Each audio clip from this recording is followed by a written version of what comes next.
Now, the topic of today's show can definitely tend to get under the skin of some locals. No doubt about it.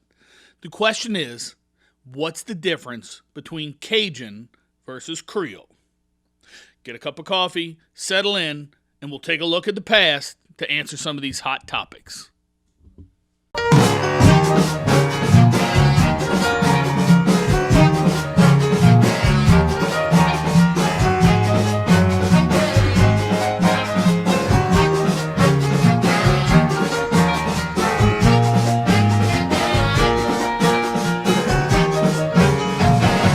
The first problem with deciphering this conundrum of Cajun versus Creole is, what exactly are we talking about? Are we talking about food, ethnicity, culture? Because they all have a slightly different meaning. In the broadest sense of the term, the easiest way to look at it is think of it in terms of food. Creole is city food. Cajun is country food. But of course, that's only partially true and just the tip of the iceberg. Let's start with what is arguably the easier of the two words to get to the bottom of. In 1754, France went to war with Great Britain in North America. It was over lucrative fishing and fur trapping efforts, a conflict known as the 7 Years' War. This war ended in the defeat of France and the Treaty of Paris in 1763. France was forced to give up their rights to their colonies in North America as terms of that treaty. During the war, the Acadians, modern-day Nova Scotia and Canada citizens, were exiled from the lands they occupied for over a century, a process known as the Great Disturbance. The exiled Acadians resettled in many locations across the country, including the colony known as Louisiana. The word Cajun itself is an evolution of the word Acadian. Now, in time, their isolation and culture resulted in those Cajun French people and language that we have today.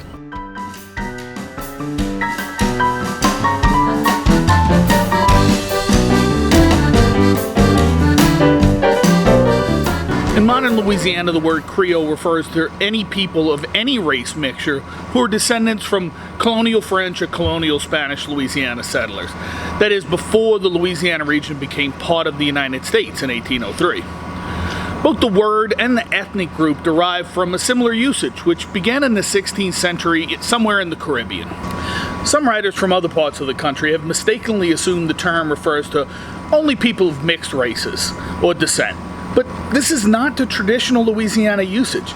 In Louisiana, the term was used by people to distinguish themselves from newly arrived immigrants, no matter what race they were, and specifically to set themselves apart from the Americans who are recently arriving due to the Louisiana Purchase.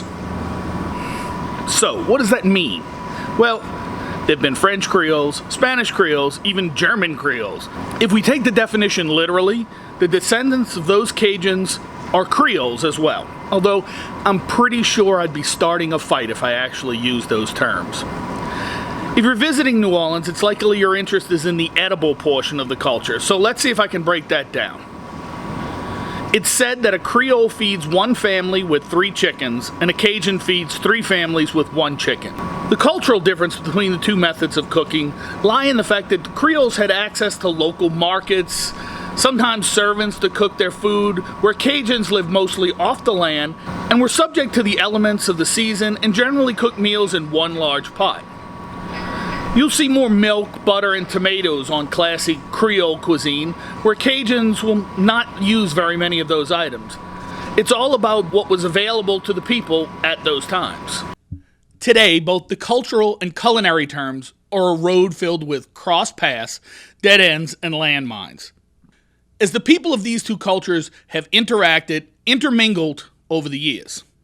Also, the availability of fresh produce and seasoning almost anywhere removes some of that hard structure of one versus the other in these old cooking styles.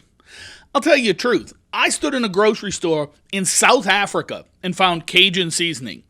This should give you an idea of how their cultural impact has spread worldwide. I hope this has been informative to all of you out there. If you have any questions, please comment below. I'd love to hear from you. If you enjoyed, please give us a like and subscribe to the channel. You'll get the latest videos from us and we won't disappoint. Check us out on Facebook too. We hope to see you soon and share more of our Big Easy life.